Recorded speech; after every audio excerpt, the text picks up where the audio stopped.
So there are many times when we are interested in the number of items in a particular set or subset.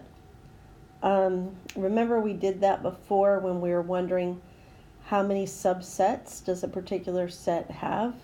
In order to use that formula, we had to find the cardinality of that particular set, or how many elements are in that set. So this is very much the case in the terms of survey data. So the number of elements in a set is called, as I'm sure you can figure out by now, cardinality.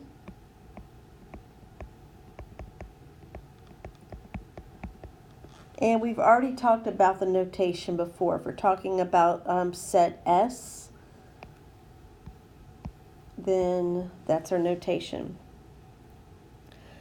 So our examples are, what is a cardinality if D is a set of days in a leap year?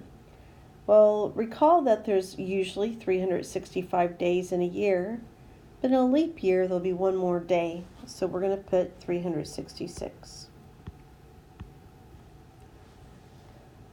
Find the cardinality of a set E defined as or described as a set of all even numbers from A to 20 inclusive.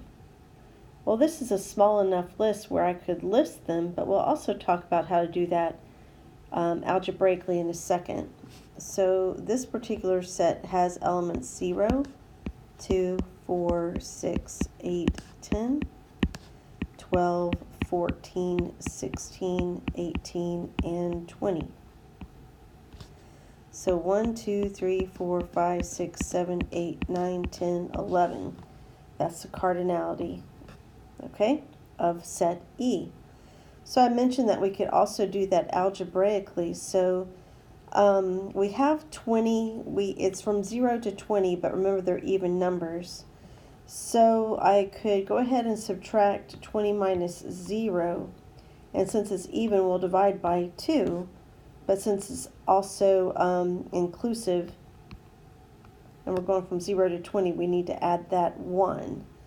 Okay, so you'll notice that 20 minus 0 is 20, divided by 2 is 10, and 10 plus 1 clearly is 11.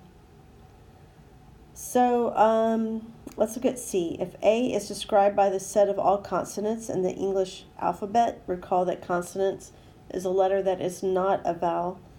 Find the cardinality of set A.